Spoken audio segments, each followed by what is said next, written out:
Please grab a seat and move up.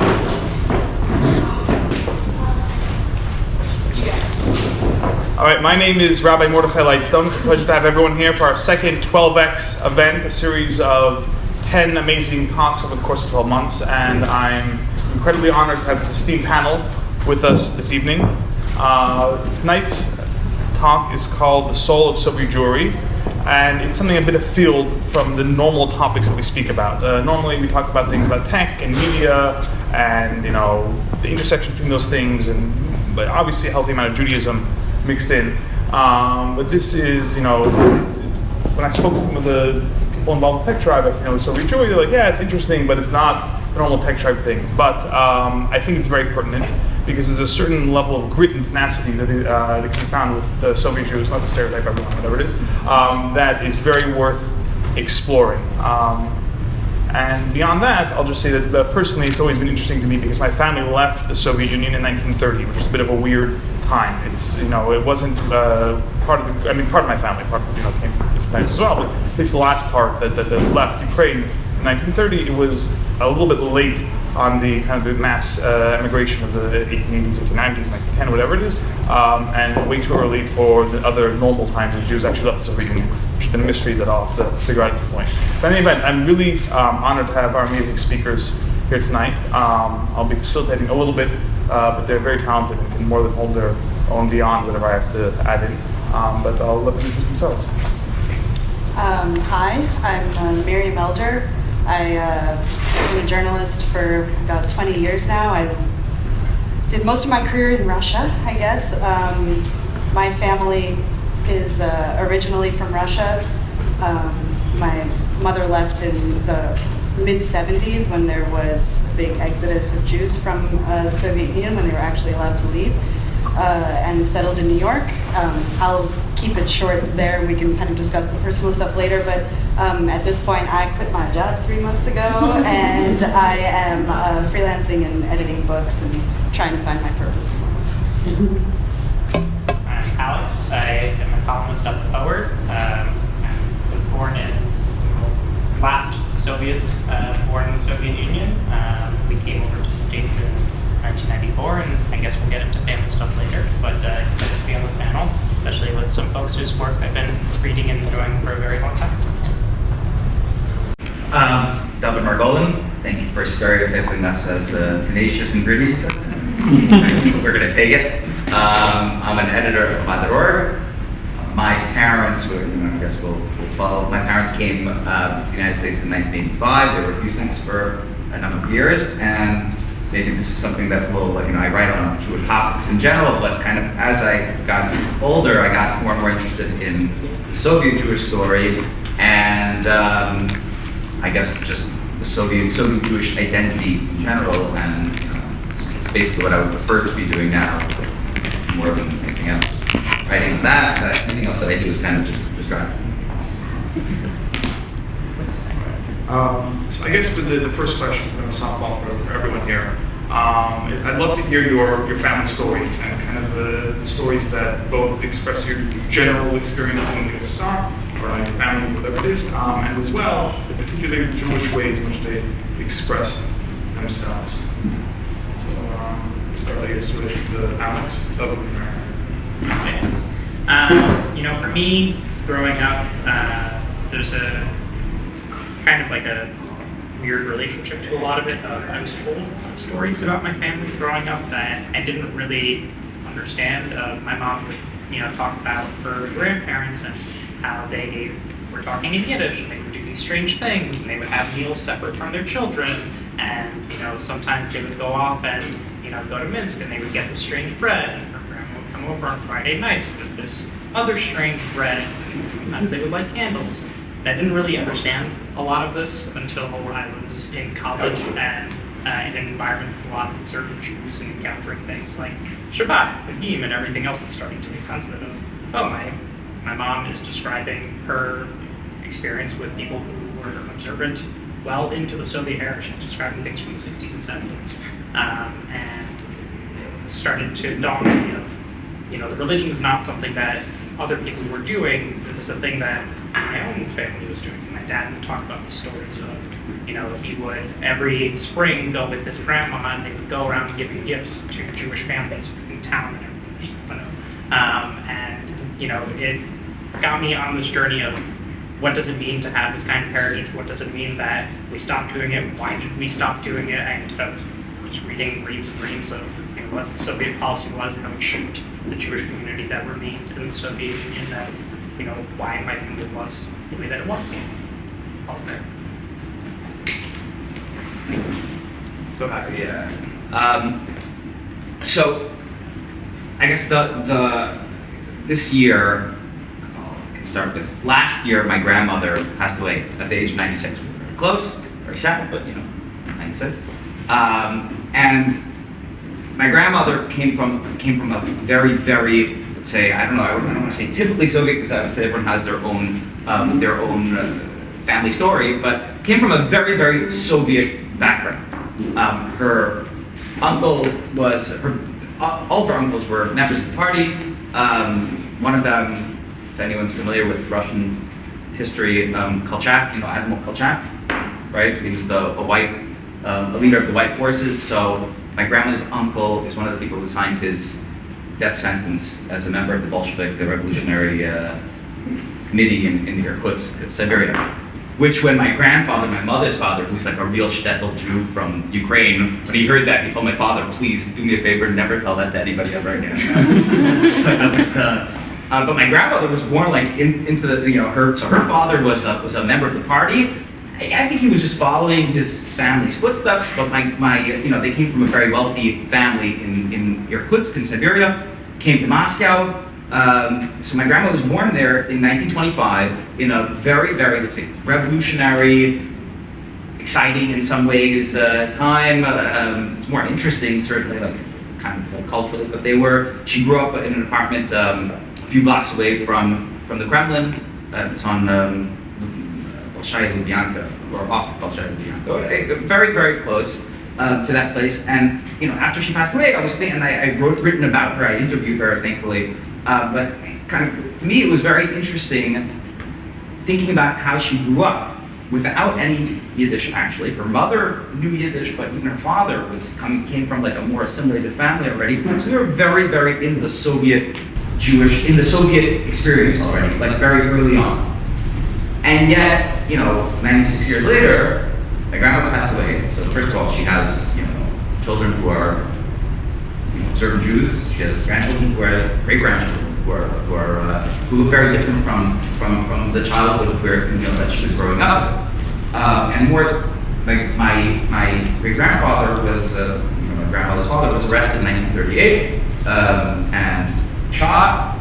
And we didn't actually know we knew his date of arrest for many, many years. I have spent some time Googling, and a number of years ago found memorials, lists of executed people. So I found his actual date of death the first time.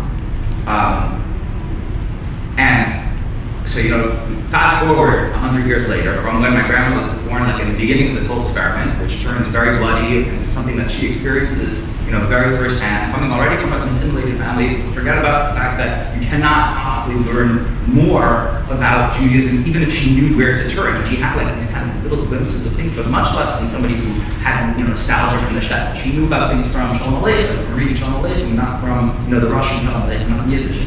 And but fast forward 100 years, and she has this whole family, and my grandmother herself was somebody who, at the end of her life, she was, 20, 30 years, she was already fasting on Yom Kippur. She had a certain, and she would say, yeah, you did, or I don't believe, but she did all these types of, there was something that I would say that she, in many ways, she did much more than that. She was somebody who went through all that and felt and acted, I would say, very much as a Jew. And I think that's a fascinating story where you're coming from there and to the point where now she's, she passed away, she's buried, and in the Jewish cemetery, and on her gravestone is a little memorial, addition for her father, who up until this point didn't have any memorialization at all. So, from Stalin's, kind of abyss to this place, very, very Jewish endpoint. And And I think that, in a way, kind of tells us a little bit of what's unique about the Soviet Jewish story, where a lot of people have similar stories where you don't even know why you're particularly Jewish or what that means, but it's still, that thread kind of means. It's long. And whatever you fast. Very powerful. So I actually feel a lot of shame around answering this question because it's a huge sadness to me that I don't know deeply more about my family than I do. I tried to interview my grandmother, who passed away 3 years ago at the age of 99.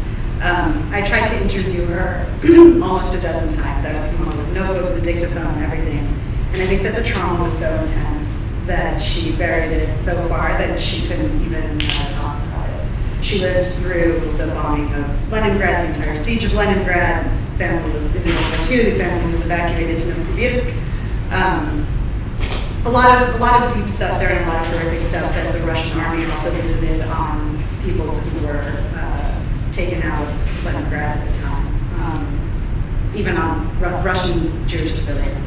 But so I grew up in New York. Both of my parents came over in the mid-70s, and I grew up thinking that all Russians were Jews, because in New York, most Russians were Jews. And like 2 weeks after college, I remember this was like my first kind of like Jewish awakening, because we grew up, I remember all the cool kids were doing Hebrew school. I begged my parents to let us do Hebrew school. Begged them to let us get bat mitzvah. They refused, even though they despised the Soviet Union with all their bodies.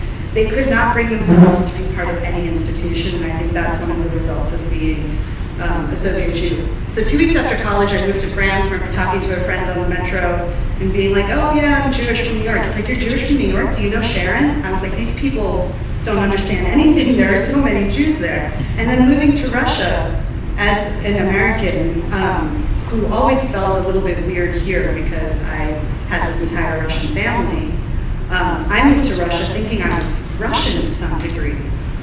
And it was my Russian friends who made me feel constantly that I was not Russian, I was a Jew. There's a different word in Russian for if you are Russian and if you're like an ethnic minority Russian.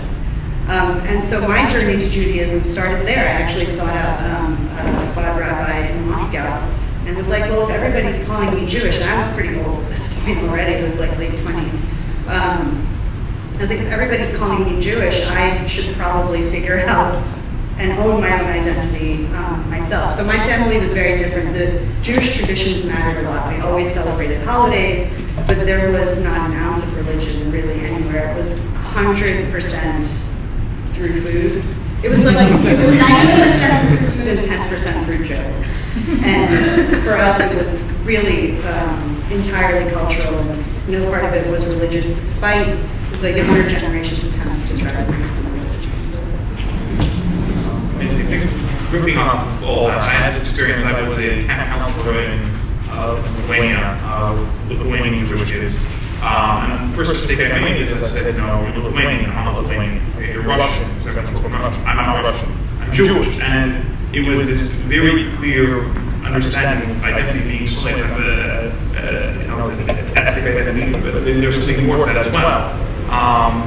When I was speaking to a camp where we were speaking about conversion, it's one of the mitzvahs, there's a daily mitzvah that one of us is a conversion to someone who's Jewish. They can, it's possible. And I said, what do you mean it's possible? She said, that guy's Brazilian, Georgian, not Jewish. He's never going to become, a Jew. That person's Lithuanian, I'm a Jew, that's it. It was this, it ended up opening my eyes to a very different way of understanding what it means to be Jewish. And in that way, I think one of the primary strands then is looking at the scope of the 20th century. In my mind, there are three major, sectors of Jewish identity: the North American Jewish experience, which you can maybe, bagels, mosques, and talking about roast, whatever, everyone wants to stereotype that. And then you have the Israeli experience of, falafel and tough Jews and IDF and whatever. And I think Russian Jewry represents a third, major center of type of Jewish identity, which I believe the other two, which I think most of the room here, as speakers, really often, tend to be unaware when I'm unaware of what it means. So I guess that degree, I'd love to hear from you guys. What do you think makes the Soviet core Soviet Jewish identity something that's unique, different?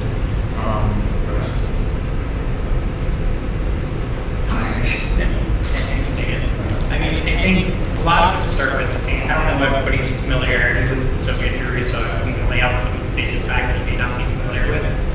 In the Soviet era, your ethnic identity is not something that was just a personal thing you could ID with, it was government issue. So on my Soviet birth certificate shows that my nationality, Soviets use this as a descriptor of ethnicity, Jewish, not Russian, it's not Belarusian, it's a Jew. And that was a marker that for people of the parents' generation was social determinant to determine where you got to live and determine what kinds of education opportunities you had, what kinds of career opportunities you had, what kinds of people would want to be socializing with you and how you treated in your daily life. And I would describe that in an American context, though ethnicity doesn't really capture all of it. There's very much a racialized kind of component to it. Your hair, my dark features, all these things. I know it's since I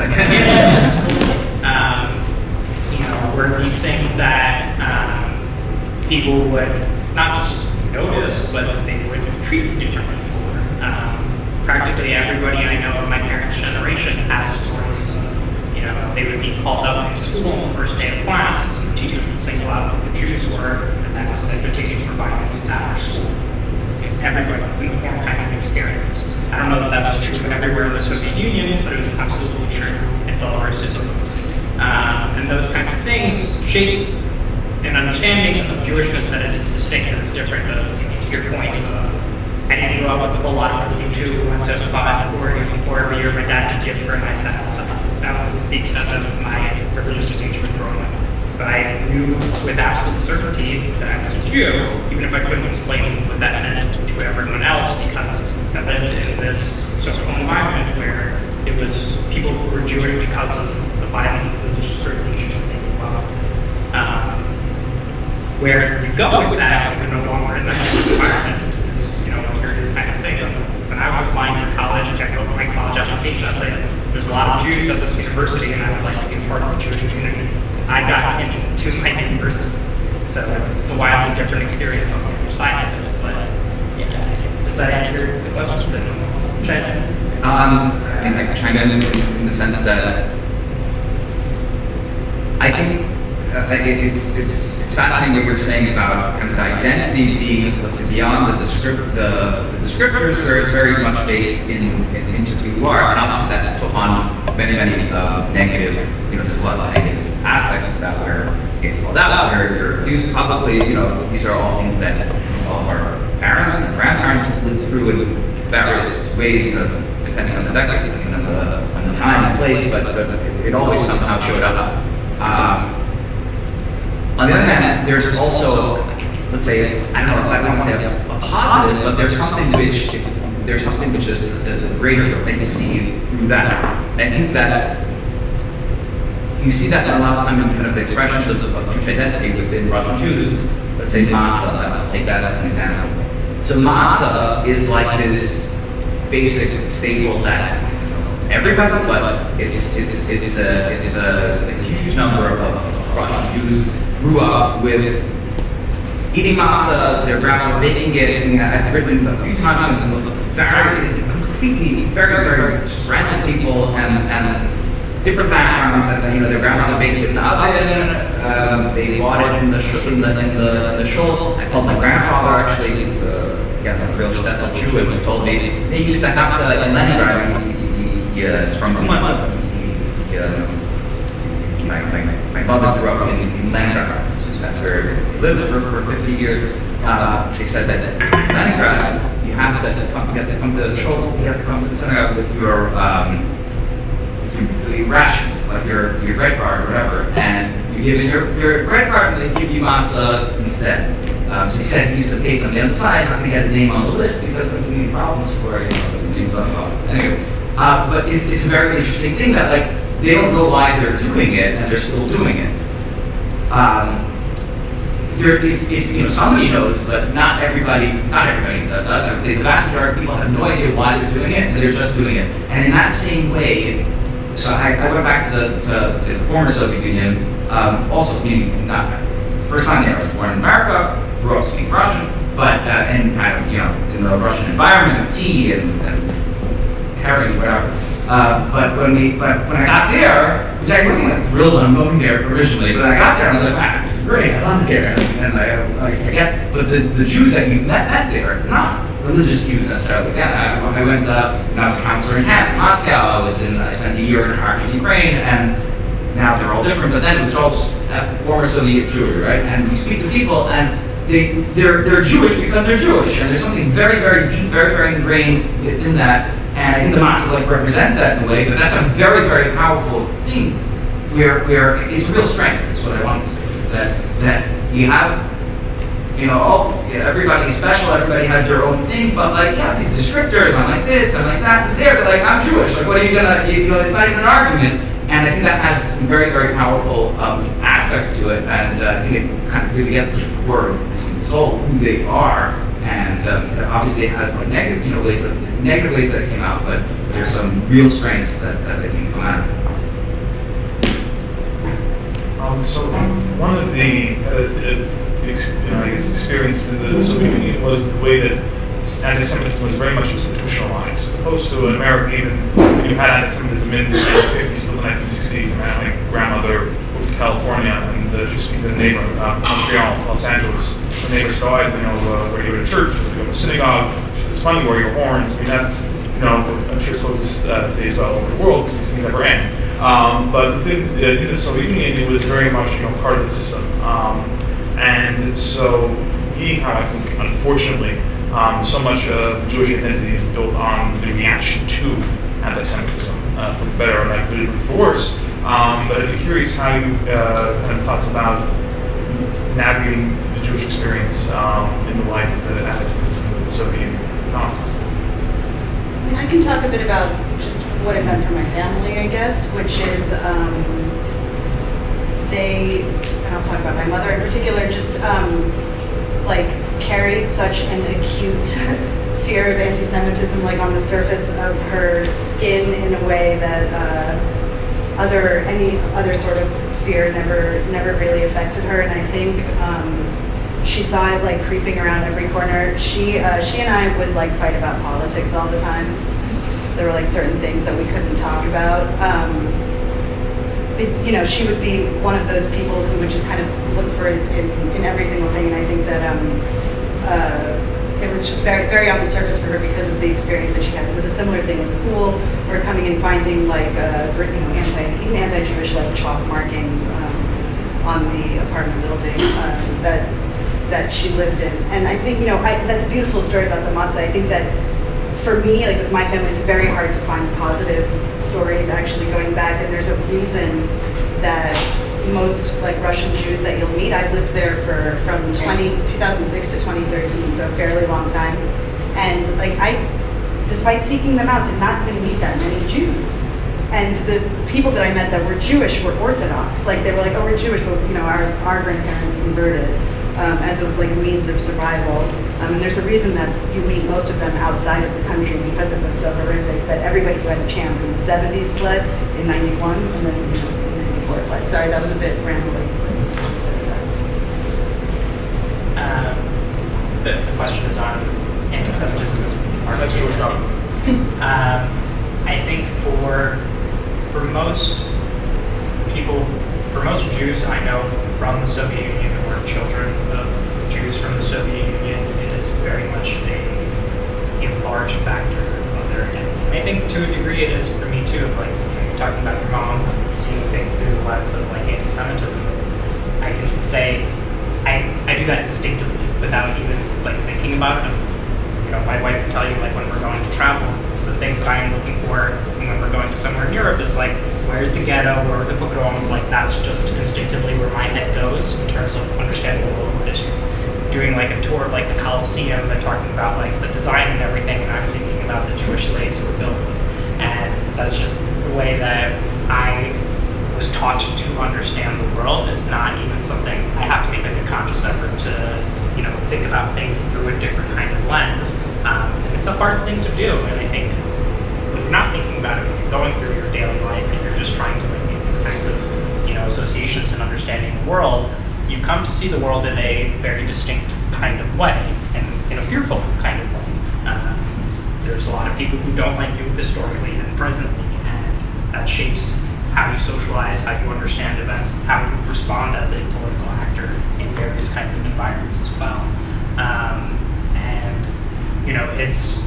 It's something that stays with you. I don't think that it goes away that quickly. I think there's a lot of benefits to it too. Of paranoia in an age of political instability is probably a helpful instinct in some ways, but there are downsides to it too. You're not as trusting of things.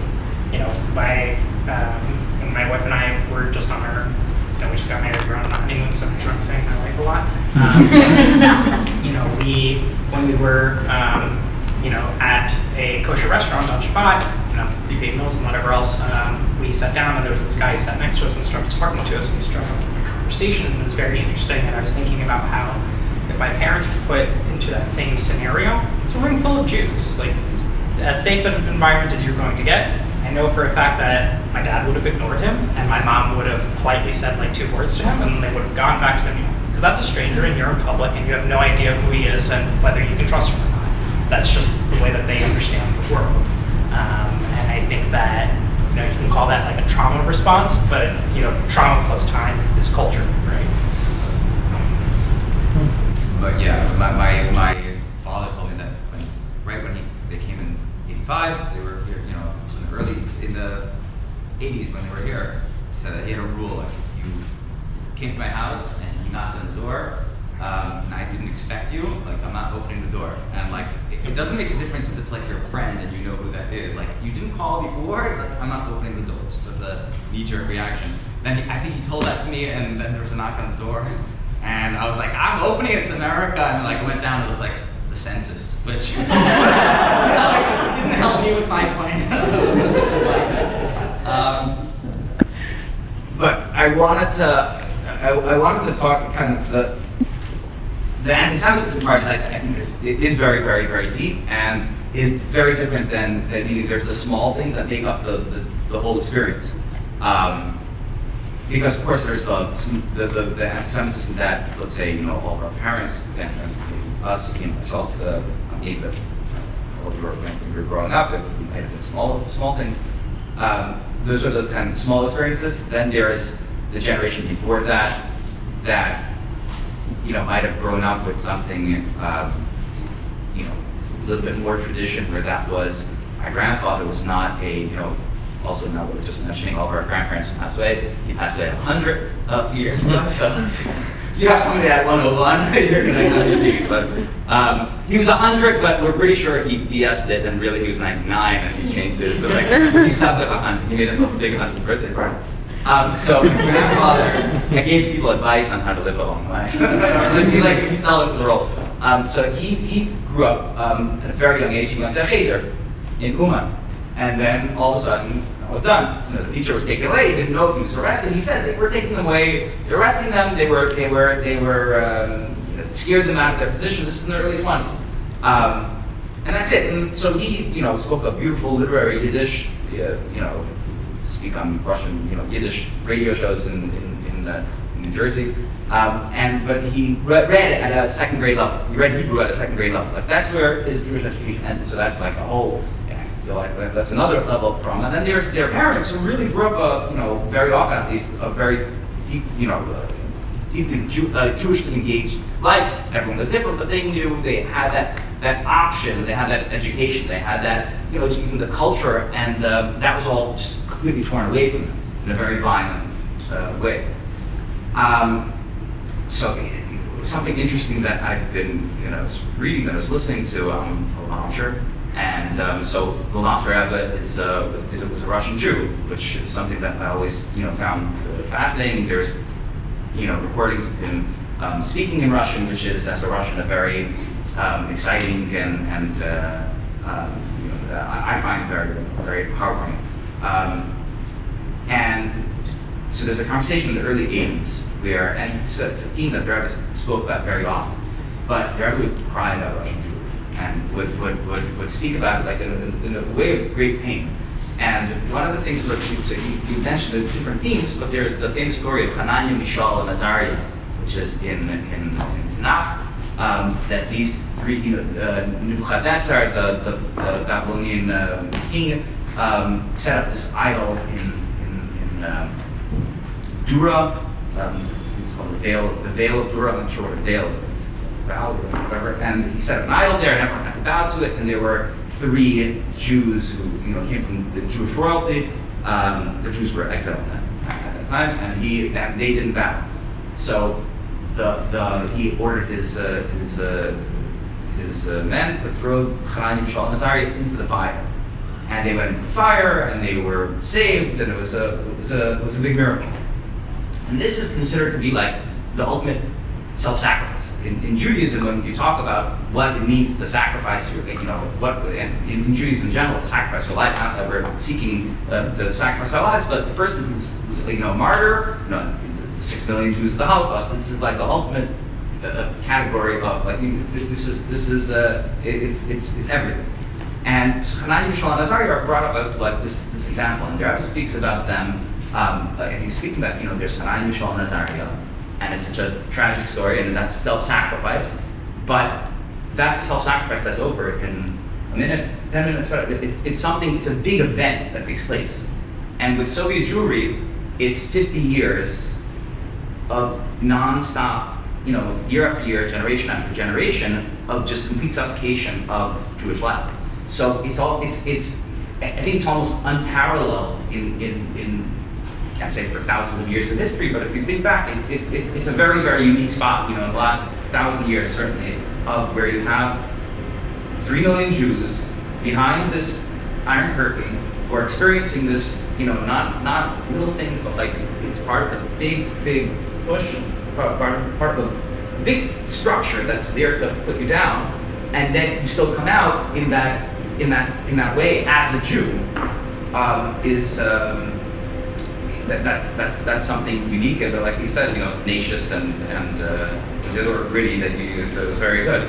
And whatever the question was, but yeah, that's how it also affects, that sounds right.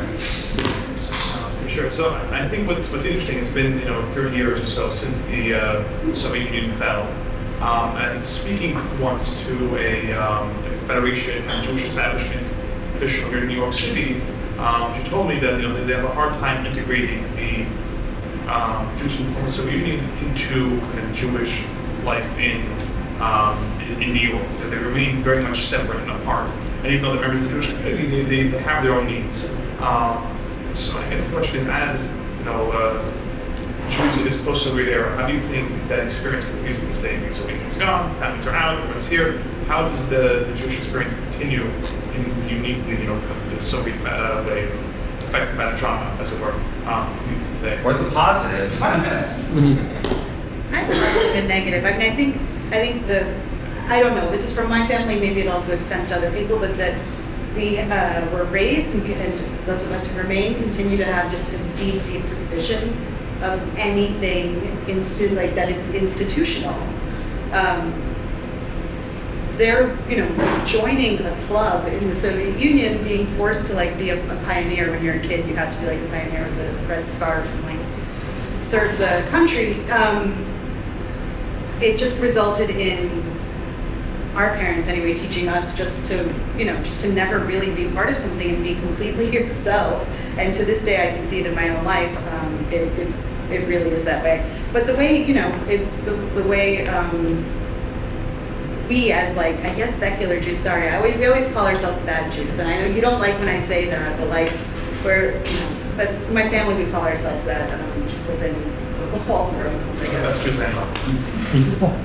But it's through we do it how we can. It's through holidays and through food and through caring about Jewish issues, caring about anti-Semitism, but and also there is the desire for religion though, because I do think you can see things fading away if you don't have like the traditions to actually continue them. So, for example, with my sister just had her first kid, and you know they're raising her in like a really cool way more Jewish than anybody in my family that I remember. Like at least you know great grandparents going back, like more Jewish than anybody's ever been raised, and partly as a way also for her to be connected to the Russian Jews that didn't have that in their lives, but as like a means of talking about them. So, you know, but they're doing it in like a very individualistic way. So we'll see how it goes.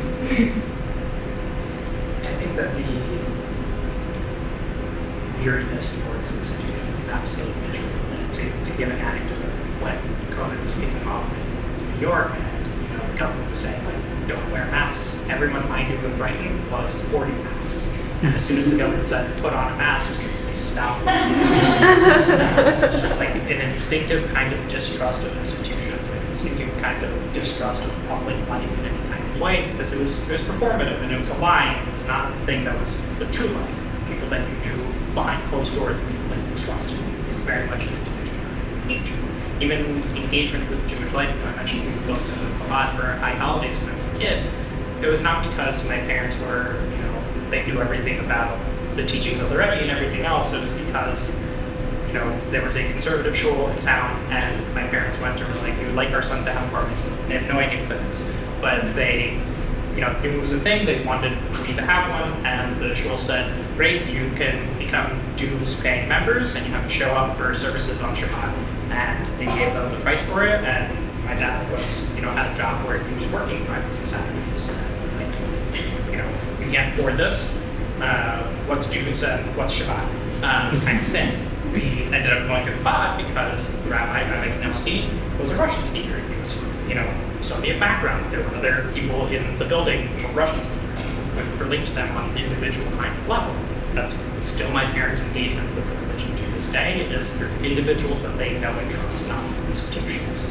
For me, you know, I don't have to say reflexive kind of distrust of institutions, but you know, there are other kinds of ways that, you know, the Jewish community, the American Jewish community, has a particular kind of narrative of, you know, what happened with the Soviet Jewry, and it's one where they are the main character in the story. So when I was, you know, in high school and in college, love to talk about this. when I was in high school and in college and engaging with like the local federation or like with Hello and everything, I'd get trotted out in front of donors where I was given the script and being told to thank these people for helping us get out of the Soviet Union. My father wasn't a cousin. Why am I thanking people who never went through it before? So you can understand why there's a kind of, you know, alienation from these kinds of institutions where, you know, even if I don't have an instinctive kind of distrust of it, they have a very quirky understanding of who we are that, you know, is us in relation to them rather than us on our own terms. So I think, you know, it's a challenging kind of thing. I think it's dialed down for me over time as I've gotten more involved with Jewish life, as I've gotten to have a lot more observant friends, as I've gotten used to what a Shabbat service is like. That's become easier over the years, but again, it's because if I go to a shul, I know people in it. It's not because like shul is a great place in and of itself. No cost. I go to shul for the same reason, actually, just for the record. Well, distrust of institutions is very real. I went to Russia this year with the group 10 days, I think, before the war started. We left we left on Sunday from our stuff, and the war started Thursday, and it was like, you know, the CIA is telling us that there's a war. Like, come on, this is obviously a whole setup. It's not my fault that the CIA got something right for the first time in 50 years. I've read Grand Prix. I know what it's supposed to be. But yeah, I think the institutional, you know, my parents became religious. They were also refuseniks, and they started becoming religious in the refusnik circles. You know, more interested, and they got my father got care of tefillin still in the Soviet Union, which he left behind on his way out so that somebody else could have that. But you know, even as like they became more and more close to Chabad, you know, he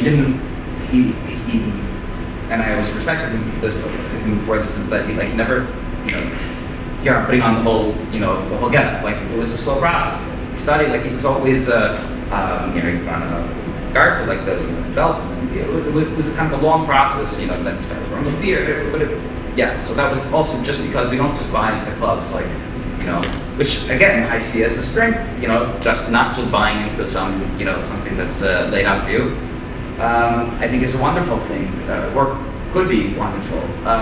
With Russian Jews also, so I had from the other perspective where we went there and you're dealing with Russian-speaking Jews, let's say. So Ukraine, spend a lot of time. So one thing that maybe the federations are missing is alcohol. I don't know. maybe they have it, but they don't know how to do it. They're like here, drink. I don't know. But there's something there that kind of, I feel like we could probably sit down and drink together, and it'll be a very nice, warm conversation compared. But yet, I think there's expecting certain American norms of Russian Jews where they don't know these things. So the Jews, there's all sorts of the whole federation structure. Whatever, it worked for somebody maybe, and for Russian Jews it never existed. And I think also just the fact that Russian Jews walk into a Hasidic synagogue and they're gonna see something that they might feel they're gonna see something that's more familiar to them than when they walk into a institutional reform conservative. That's my understanding from just because that's what they relate to in terms of what they knew from their grandparents, and I think that's something that needs to be understood and but definitely tapped into. I think there needs to be more. I think it's pretty weird that we're here at 30 years after the Soviet Union. Like, I never lived there at all, but I drink tea and ate Braten, and I love this stuff very, very much. And I think that's something that that lives through other Soviet, post-Soviet Jews as well. You have to lean into that. I get it. That makes me remind me of an anecdote. There was a Rabbi David Hollander. Yeah. Rabbi David Hollander was an Orthodox rabbi associated with kind of the greater Yeshiva University world, and he was on a very early trip to the Soviet Union, the early 1960s. 55. 55. And so it was a very early trip. At one point, they met a group of Karen Jews. So, previously they didn't able to speak to people.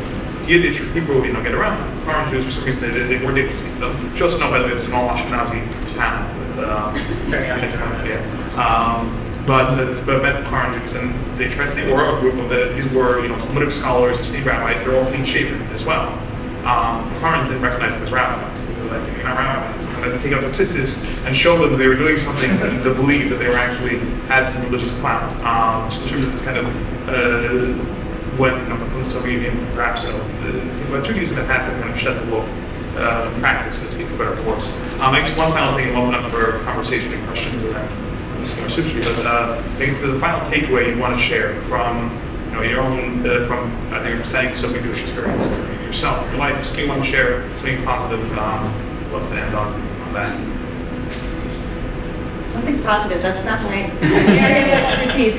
I think, and I hope that we can discuss this during questions or discussion. But I do think that the war in Ukraine is such a paradigm shift for the world and also for post-Soviet Jewry. So I hope we can talk about that. I don't know if you guys want to, but I'll put that stuff aside for now. But something positive. My positive thing actually is that. I've been talking about the anti-institutional or anti-group or whatever you want to call it thing is a negative thing, but I do see it actually as having a real positive side. When Putin came to power, there were a lot of people who were very hopeful. Despite what he did despite what he's perceived to have done for the Jewish community in Russia, mainly he kept them safe. So we'll give them that. It's not a small thing.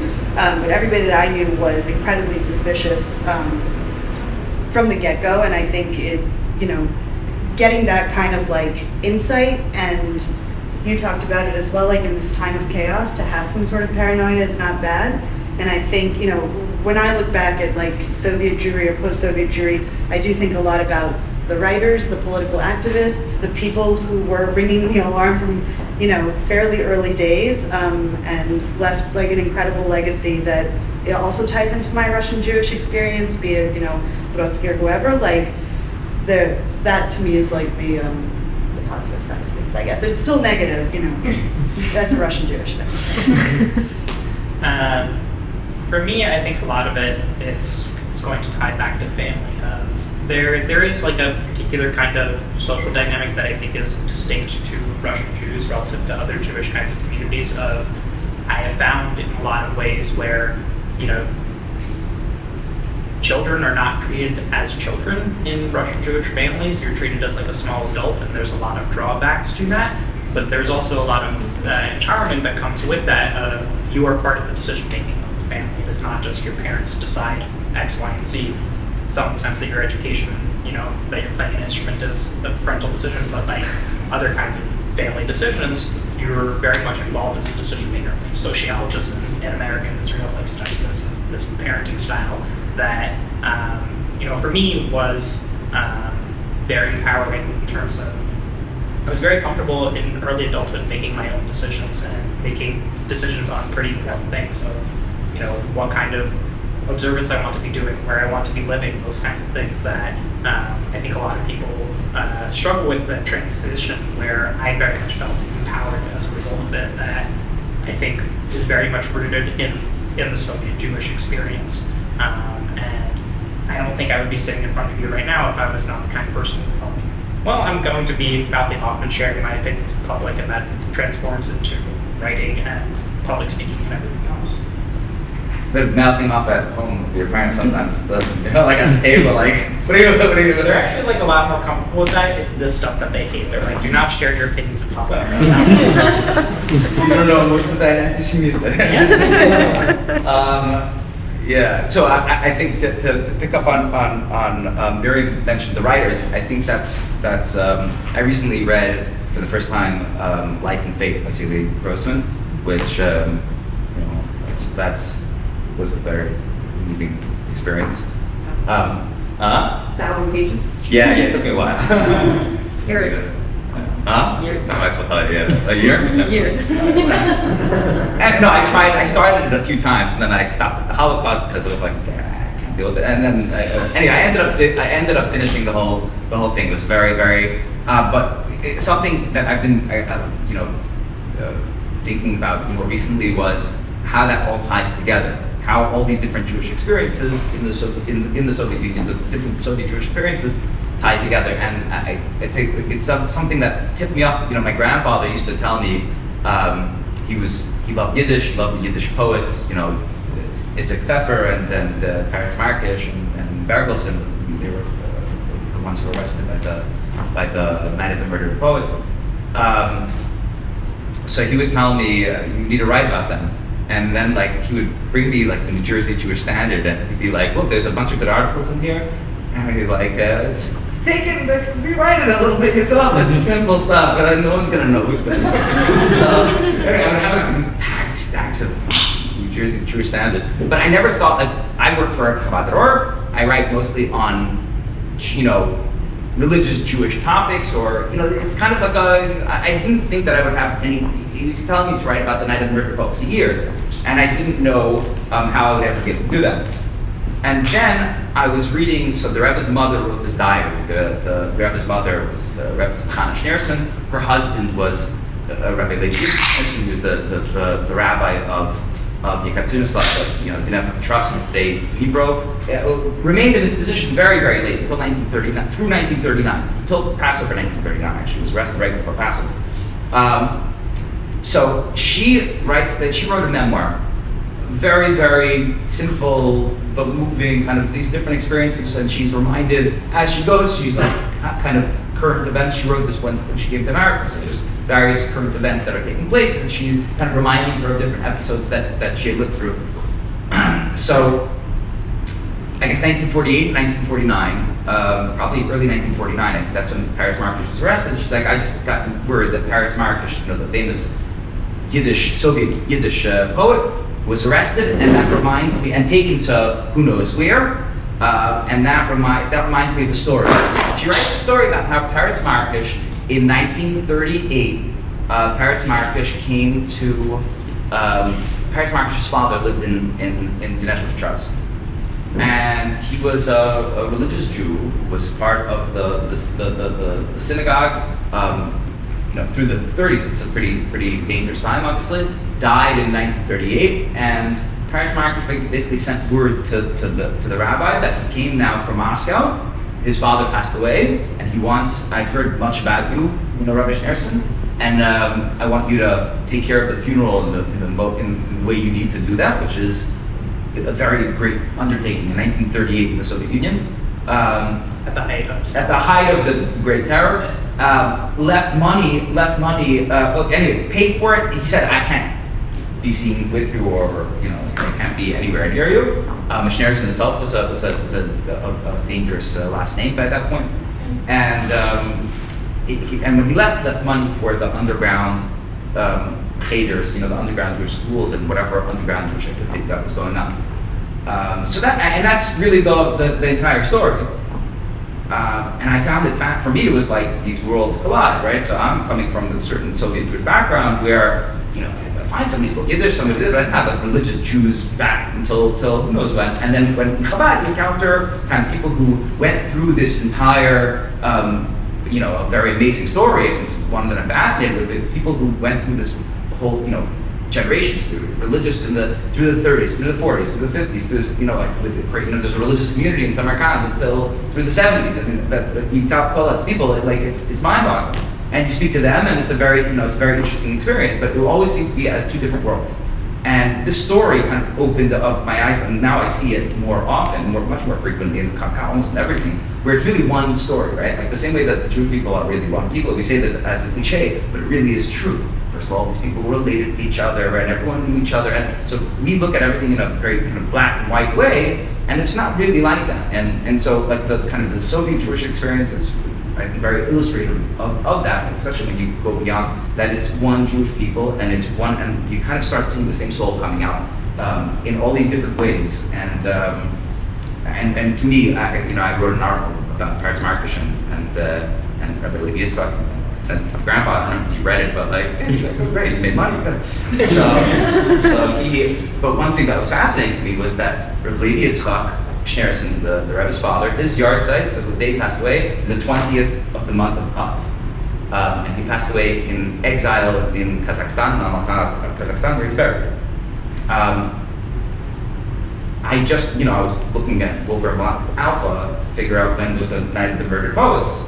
And I looked up, it's the 21st of Av, 1952, when they were all shot. Yeah, it's one day off. It would have been amazing if it was the same day, but just as a kicker. But still, one day off. I thought it was to me that was an amazing thing to be able to see, like how intertwined all these stories.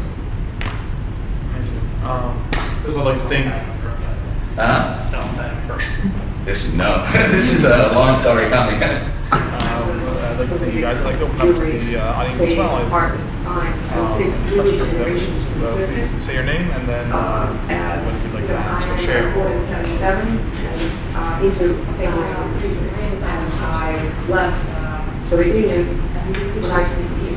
So my first 15 years, I never knew life as a non-refugee, and most Jews of the last generation were notified. They were informed about who they were, that they were Jews. When they played outside with other kids. And then they would go home and ask their parents what happens. These kids are calling me bad names. Yes, exactly. They're calling me a bad name. What does it mean? What does that word mean? What does it mean? Why are they calling it? What does it mean? The parent would be prompted to explain to the child, "Oh, honey, this is not a bad word. These are, it means Jew, and this is us. The bad word you're being called, this is us, and you should be proud." So there's a schizophrenia that I think that Soviet Jews can really be defined as in so many ways. Going back to your second question of integrating Soviet Jewry into Yiddish. Ironically, the Jews that I found that were part of the Soviet institution, integrated much easier into the institution from Jewry and there. I have often, again, it's a generational thing. Generation of my parents are born in 1940s. 1940s, 1950s, blended in much easier. The ones who did not have, my parents were 50s, but the ones who were born and grew up in the Soviet Union, part of the Soviet sort of institution, and participated in that institution, specifically blended into Chabad really well. Because of so much, I have found, I think the Rebbe perhaps took the best from the Soviet institutions, such as, Tzivas Hashem, the army, the parades, celebration of birthdays, which is a very surprising tradition. Americans don't really, it's not that big, But it's a really interesting thing. And you were saying the question of where in Russian Soviet Jews, when we say from Moscow, second question, where are you from, Moscow? Because it's a status thing. When you mentioned the streets, I knew exactly that you come from a family of old Bolsheviks. I knew exactly. I'm like, this is 100%. And it's an interesting. That's why I'm like, when they ask and when they tell me what street they're from, I'm like, got it. Like I can write it by hand. But it's also a generational thing because my two sets of grandparents, one set of grandparents, they grew up in Schnell. And they left, they grew up, they're from Moscow, which it's called communities. But they grew up with Yiddishkeit, and it was just part of their life. We didn't know about it, but they what is grandpa saying? Like, his mom was like, grandpas. They just kind of kept it quiet, but say my other set of grandparents, they grew up with the Yiddish culture. When I was Yiddishized, when Jews were sort of, it was okay to be Yiddish, but not Jewish. So much to say, it's a real pleasure About Yiddish culture, there was a Soviet, what's the name of the, Soviet Shame Month. There was a Soviet Yiddish magazine, news magazine, not news magazine, a literary magazine that came out, I don't know, again, coming out, I think in the 60s, something like that, when Yiddish was all of a sudden real loud. When the writers were all destroyed, it was gone. Yiddish was disappeared. And then, mid-60s, I think it was when it was allowed, and Soviet Sheinland came out. So Isaac Bashevis Singer has this beautiful, very, very, cutting review of it in commentary. And he writes how basically, I wish I could quote it by heart, but stripped of the Yiddish, because they also did the orthography, so they changed they took out the Hebrew from it. It says when Yiddish is removed from its Jewish culture, then from its Judaism culture, when it's removed from Judaism, meaning Hebrew, it's removed from its roots as a Jewish language.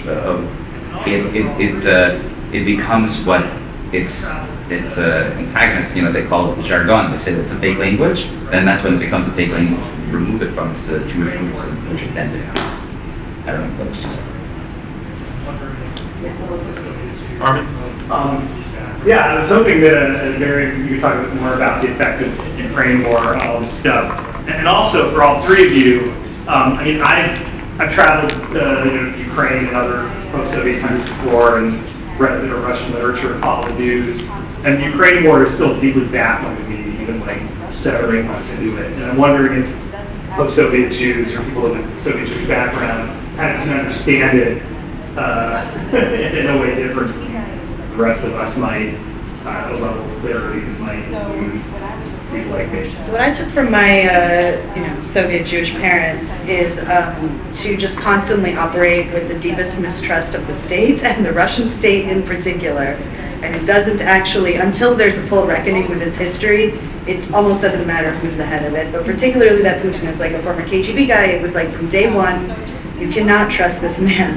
So when I was reporting in Russia, and it was something that I would get criticized for sometimes by other reporters who were there, by some readers, that like I was Russophobic or whatever, because I just take a very pessimistic view, always took a very pessimistic view to Putin and to the state in general. Again, a state that doesn't deal with its history.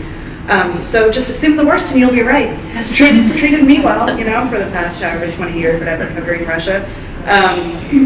But in terms of, I think Alex has some interesting thoughts too, as a Ukrainian Jew, on how the war has changed Jewish identity in the region. It applies to Judaism. I think it applies to also other cultures, but we're here to talk about Judaism.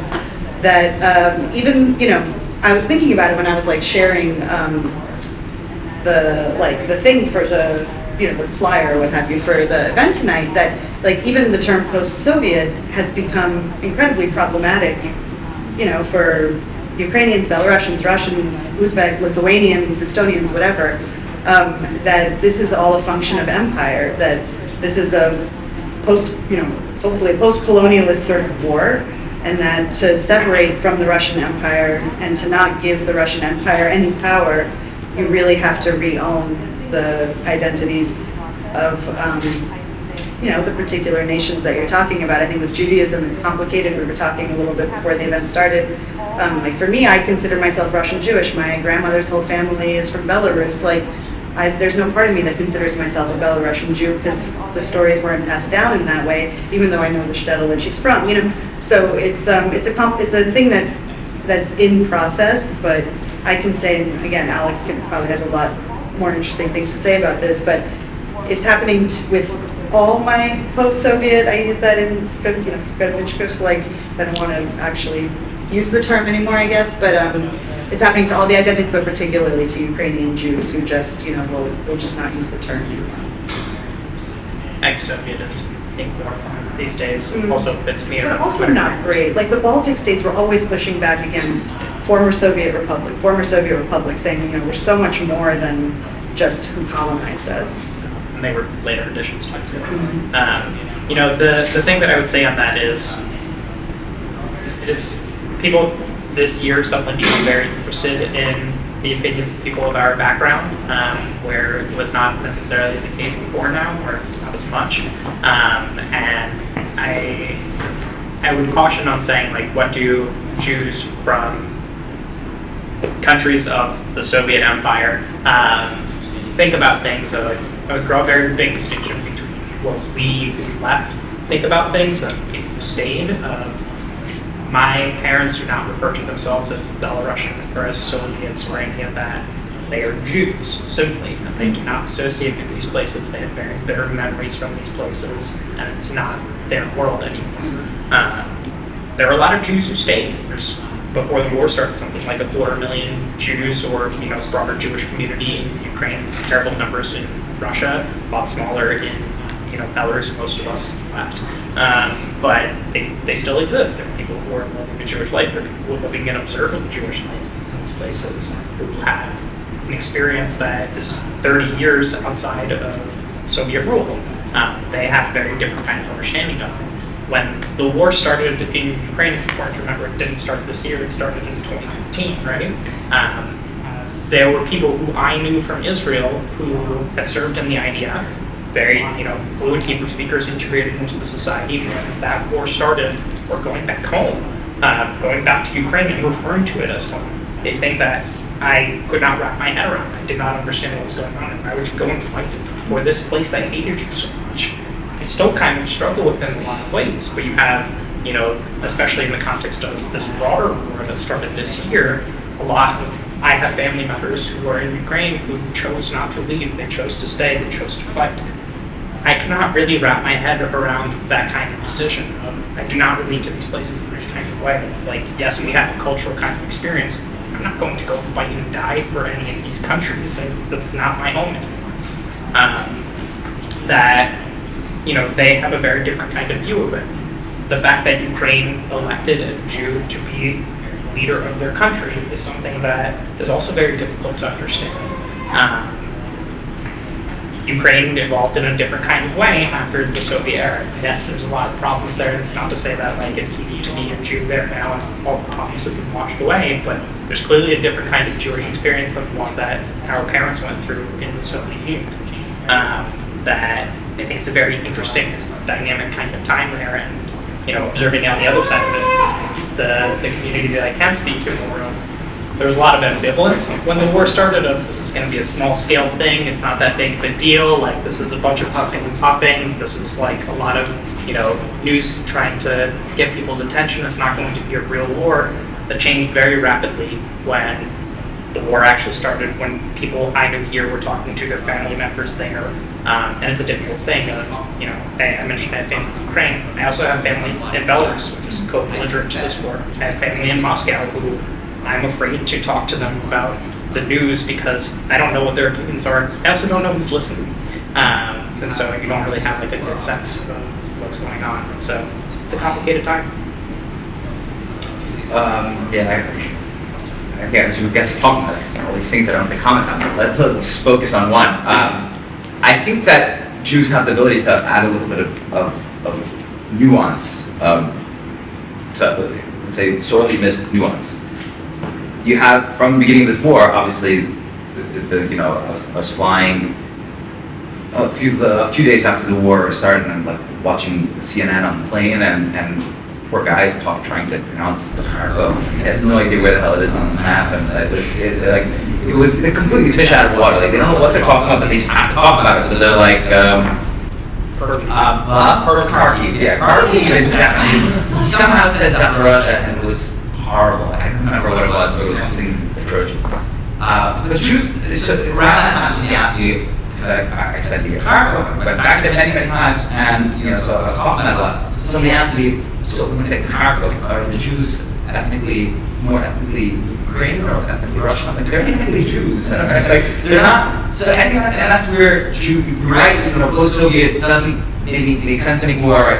Russian speaking could make sense, more sense.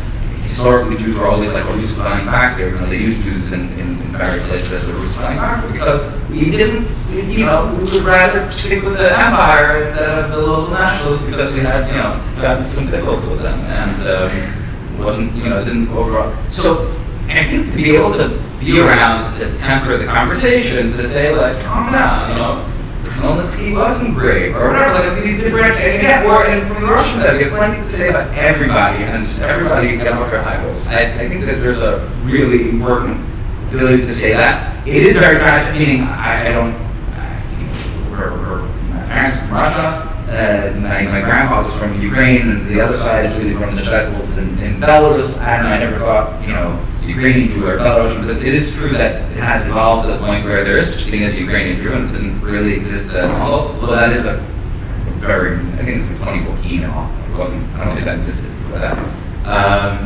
And at times it's painful now, when you see kind of the difference between Jews who are there, Jews who are there, they're whatever, they live in a different reality than we do. But overall, we still have the ability to be able to kind of, to be this tempering force.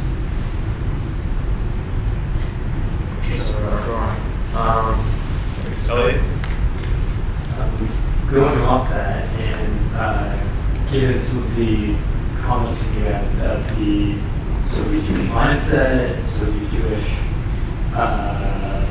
political mindset, I was wondering if you could comment on what the Soviet Jewish political contribution has been so far in America, but also in Italy as well, and maybe what we can expect next generation as well. Topic. Listen, in America, where Jews are already a small part of the population, Russian-speaking Jewry is a smaller part of it. I think I'm aware of 2 elected officials who are Russian-speaking Jews in the entire country. I don't know that there's been, a notable push of it. Frankly, most of the people I know, from my background are not in politics, because these are people who are, financially establishing themselves as generally, this country, a rich man's game, right? So, generally speaking, there are obviously exceptions. In Israel, a lot more Jews from the former Soviet Union came there, right? Something on the order of, depending on how you count, 900,000 to 1.5 million came through. You have, if Russian-speaking Jews were voting as a bloc, they'd be something like 60% of the seats in the Knesset. They don't vote as a bloc, like every other kind of community. They're not monolithic. You have, Russian-speaking members of labor, and you have an entire standalone Russian-speaking party, and you have all of my family members who are diehard Hindus. Like, that's just the way that it goes. I think the contribution has been that they, in many ways, assimilated of the 90s. People kind of forget this, and I love to bring this up a lot. When Rabin came to power, he did it with the vote of Soviet Jews. That was the person they knew. He was a general. He was a respected figure. That was the name that they knew in the Soviet Union, that he was demonized songs, and they respected him for it. Going back to anti-institutional kinds of ties. Going through the 90s and the suicide bombings and the Intifada and everything, a community that transformed right alongside the rest of the country, where there is a lot more skepticism of the possibilities of what can be done. It is a much more harsh kind of view. My mom's whole family lives there, and I could talk to them about this all the time. It's just we can have the conversation because we are doing it in Russian, but there is a kind of, the broader kind of growing disconnect between American and Israeli Jews that happens, that I think it would be worthwhile for people to be talking to immigrants who had no idea what the conflict was, who never heard of a Palestinian or an occupation or anything like that until they got to it, to be living it, dealing with the violence of it in their day-to-day lives, of how they understand the world. But their contribution, I think, has been pretty much more notable in Israeli politics. There's been multiple Russian parties. Avigdor Lieberman is still an active figure in Israeli politics. Interesting to see what he does in the upcoming election. But yeah, I think it's an interesting and dynamic community. Also, I find it super fascinating that they do not do block voting in any kind of way, because I think that there's a lot of interesting coalitions you can have by the secular and nationalist sensibilities of rights and countries in Israel. Hope that answers your question.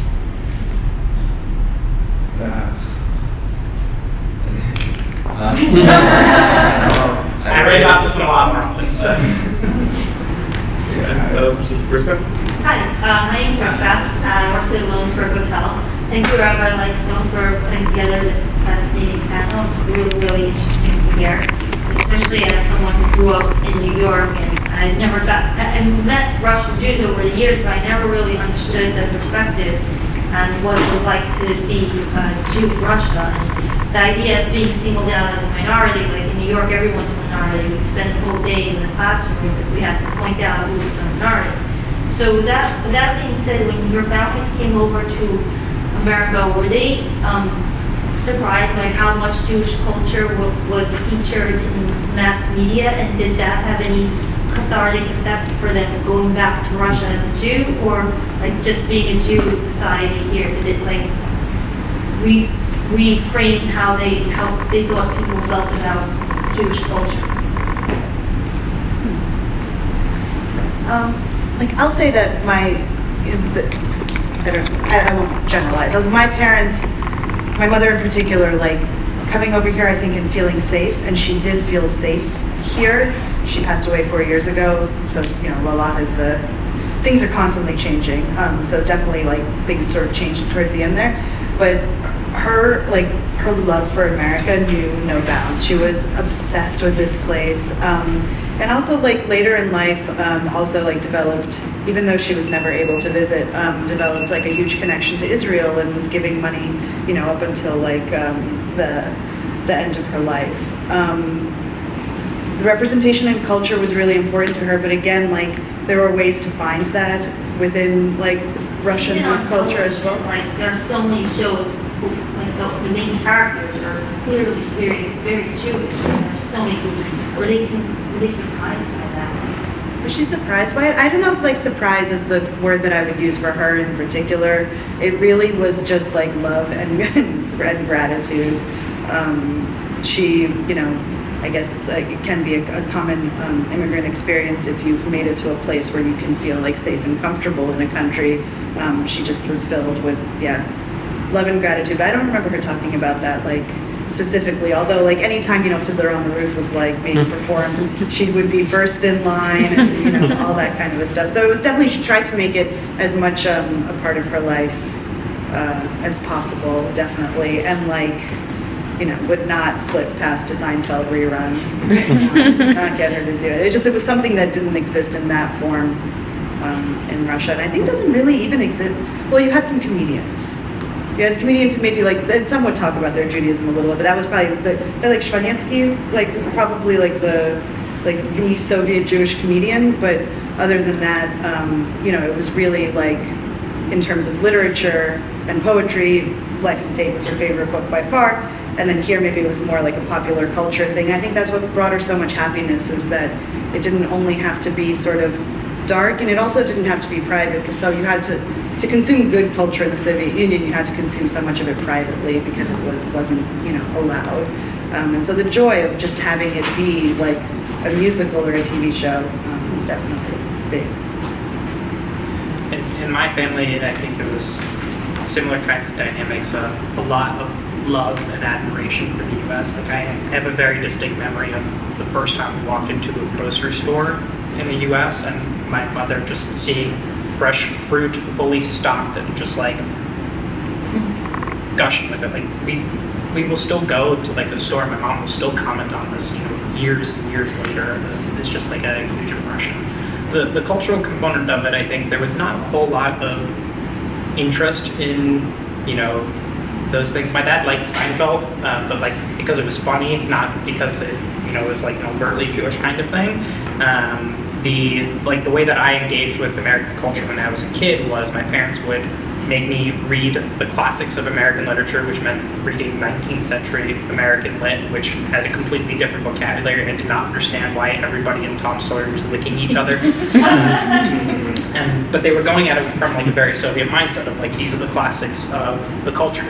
They would put on TV, and I would have to watch TV and repeat what they were saying on TV so that I could speak the way that I do now without an accent. Right? There was not the same kind of interest in it. Like real culture, real literature for them was the Russian and Soviet classics. I mean, grew up on Tolstoy, on Chekhov. Like, that's culture to them. Learning an instrument was like a big battle. Like, if I'm not particularly interested in piano or violin, well, you have to learn an instrument. You have to have culture. So the compromise we had was that I learned to play saxophone. Like, that's popular in America, it's fine. But like, the interest in American pop culture was never particularly there. I don't think it still is even now. Like my parents, Your mom will let you know when she finds out if an actor is Jewish.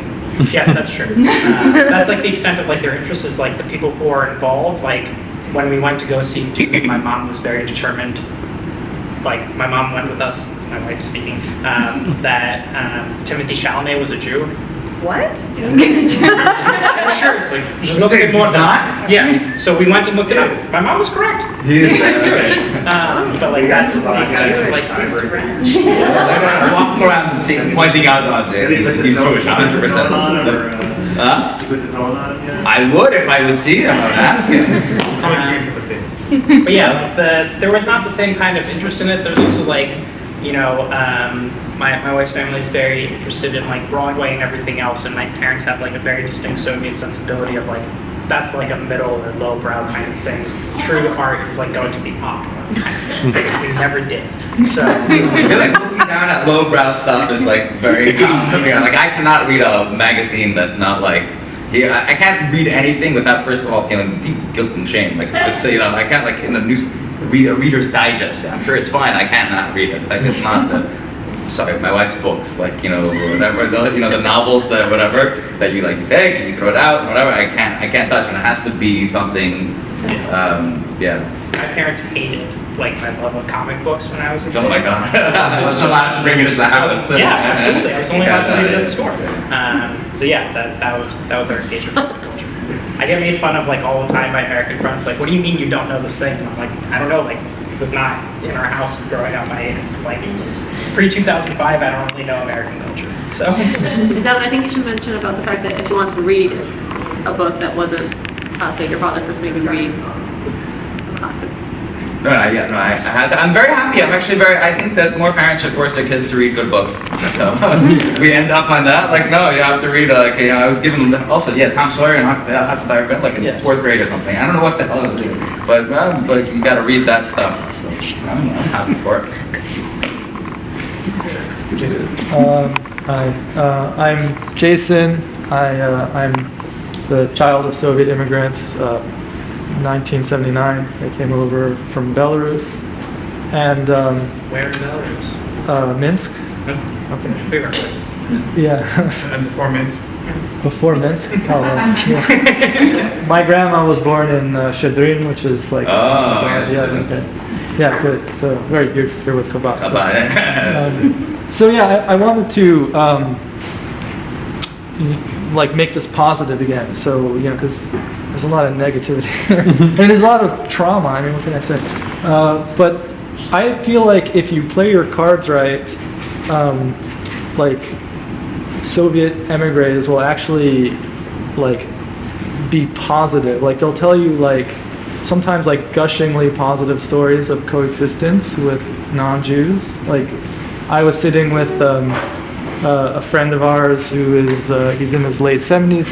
He's a Ukrainian Jew, and like we were eating like selyotka, and like he started telling me like where in Ukraine the non-Jews grew up speaking Yiddish and like defending Jews, like beating you up if you said something anti-Semitic, And I was like very interested in hearing that, and surprised about that, and like in my family.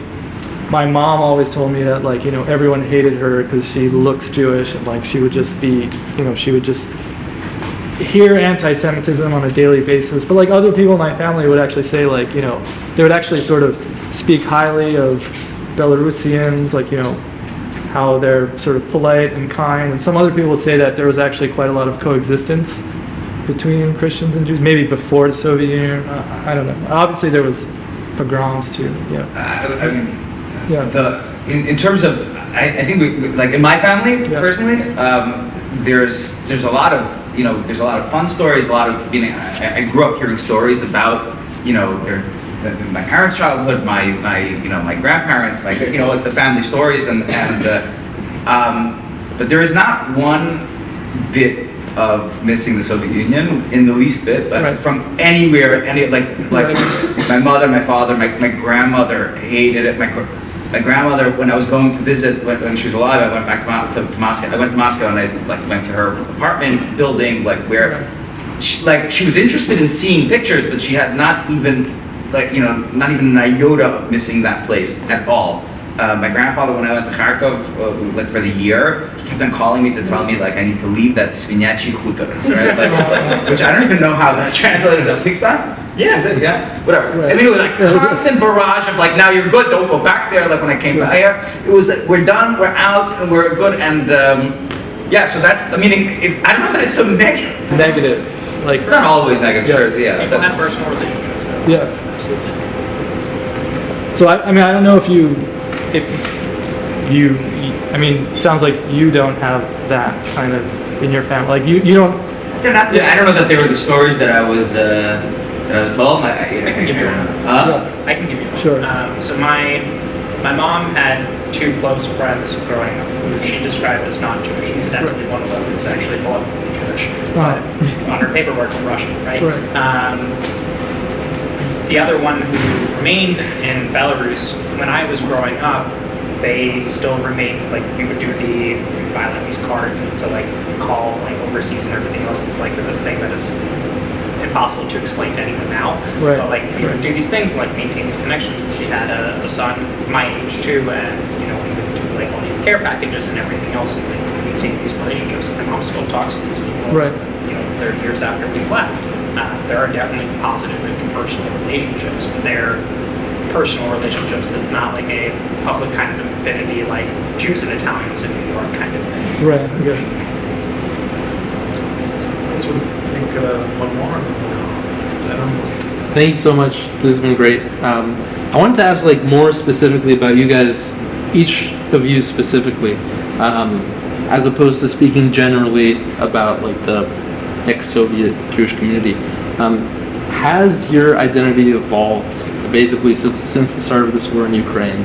Have you rethought in any way your identity?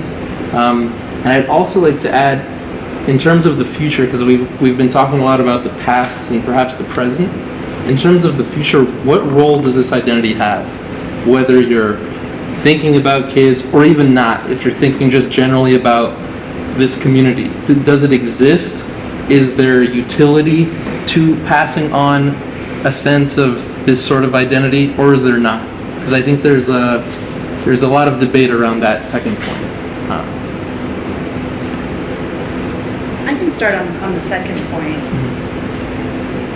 Like, for me, and I know that this term is like not generally applied maybe to this subject, but I think about it like in terms of intersectionality, really. Like, I don't feel like personally like to the next generation have a choice of like passing on Jewish or Russian Jewish identity. All I have is my Russian Jewish identity. So for me to talk to the next generation, I personally have no interest in kids, but through my niece and whoever follows her, it is the literature.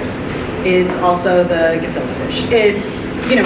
It's everything all together. So I personally, in my identity, don't really feel like I have a choice. For me, my Judaism can never be separate from people arguing in Russian around a kitchen table. It's the beginning and end, really, of the identity for me, with a whole lot of mess squished into the middle. I think your first question is really interesting. I mean, I don't really have an answer. I think that all of us who have some connection, and there are probably many in this room, like all of us who have some connection to that part of the world are questioning everything on a daily basis, because while the war might be receding from the headlines now and again, for those of us who have, anyone who has a connection personally, professionally, whatever, like it's still front of mind all the time. So I don't have a concrete answer, it's a process, but yes. And then, for me, like one of my dreams is always like going and discovering like the more Belarusian side, I guess, or the Jewish side in Belarus of my family. And I hope that, I don't know, I just live with like the daily hope that one day the people there will actually live in some sort of freedom that also allows us to travel there and like meet family or friends, in a way that is not as horrific as it is right now. Me too.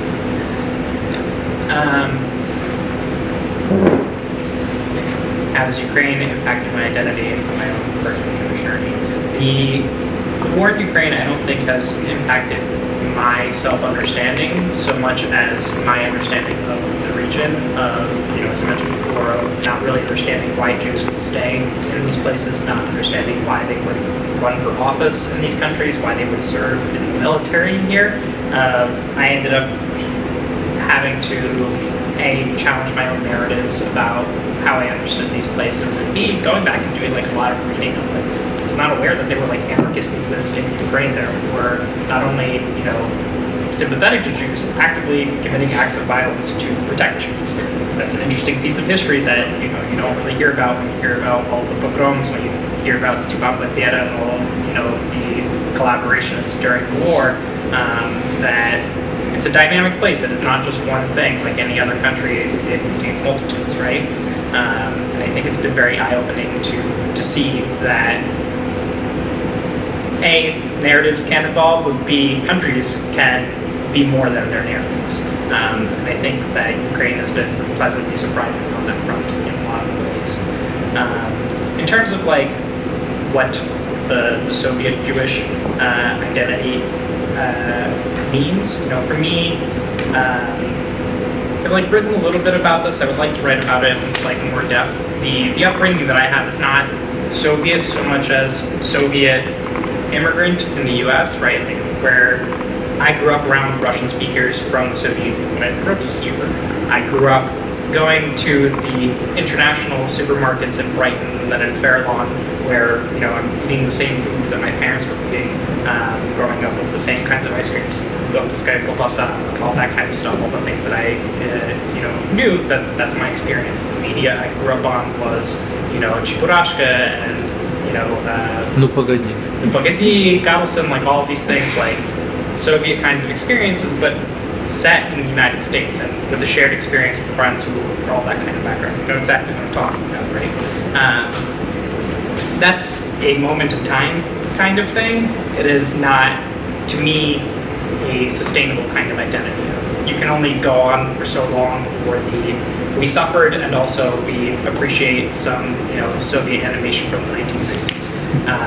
I don't view it as a sustainable kind of identity generationally. Like, I don't think that 2 generations from now there's going to be a distinctly, Soviet or Russian-speaking kind of Jewish community in the States. It's not the first time that Jews have come over by the millions speaking Russian and Yiddish, and then, that no longer being their lingua franca or their point of reference even.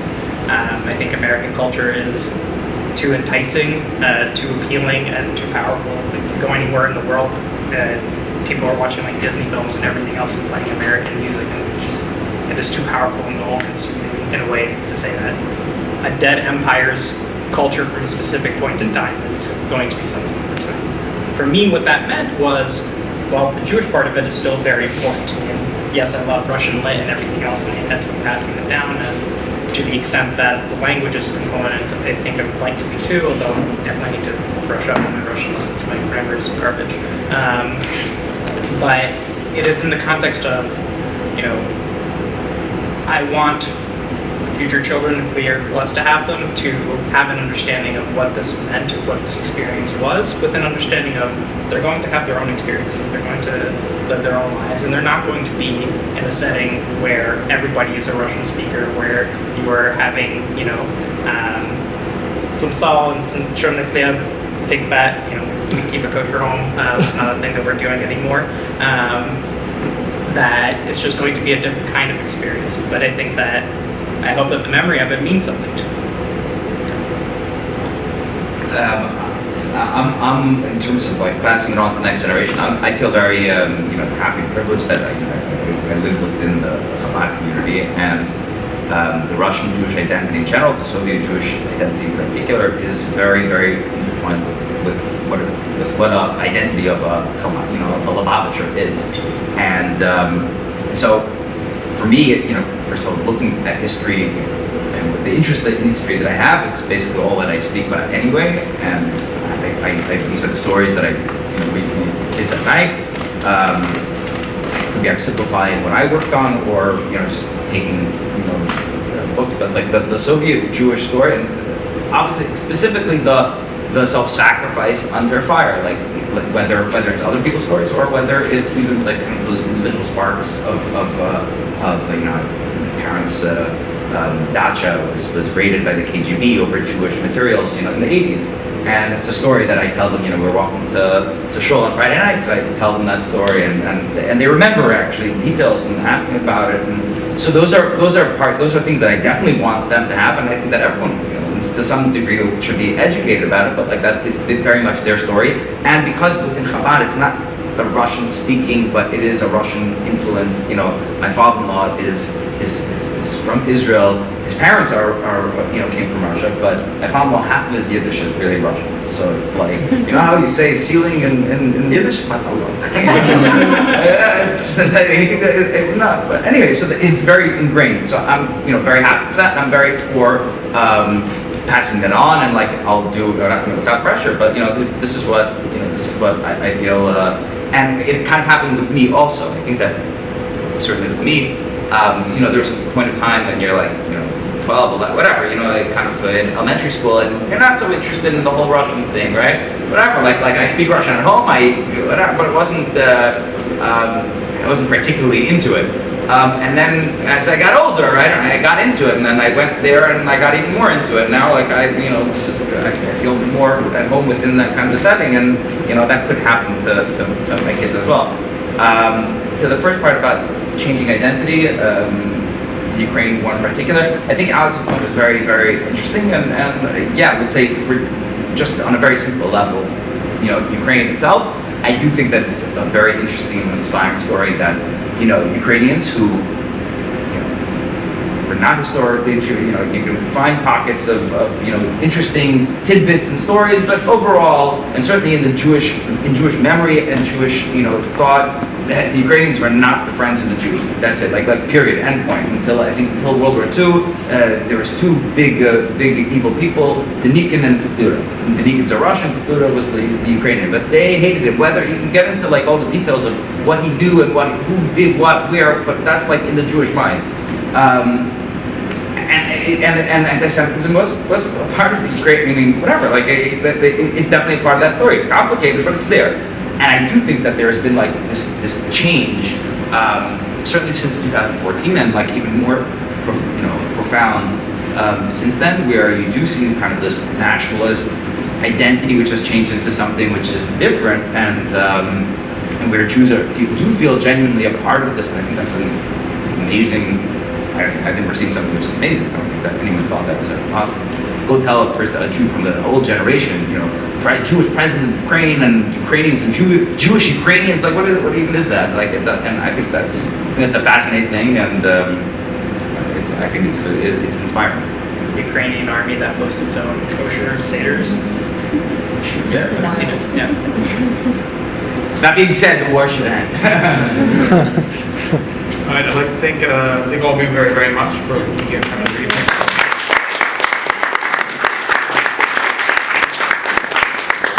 We're going to Shana Tova with Rosh Hashanah coming up. For those of you who don't have a place, we have you could RSVP. We have some upcoming events, a meal first night of Rosh Hashanah. That's this coming Sunday, so what do you think? And then Shofar and Tashlich on the second day of Rosh Hashanah, the 27th, at the Book of Botanic Garden. We're all going to go together, so everyone here is invited if you don't have other times otherwise. And in terms of the Twelvex talk, we're hoping, I believe tentatively, the end of October, Sophia Gross, who was the head of democracy and civic engagement for STAT very recently, is going to be able to speak. I believe on the 26th, we're hammering out that date. Information will be forthcoming. We have email addresses. We'll be emailing you. So thank you all very much. There's some sushi left as well and some drinks. And thank you to Williamsburg Hotel for being amazing hosts. Well done.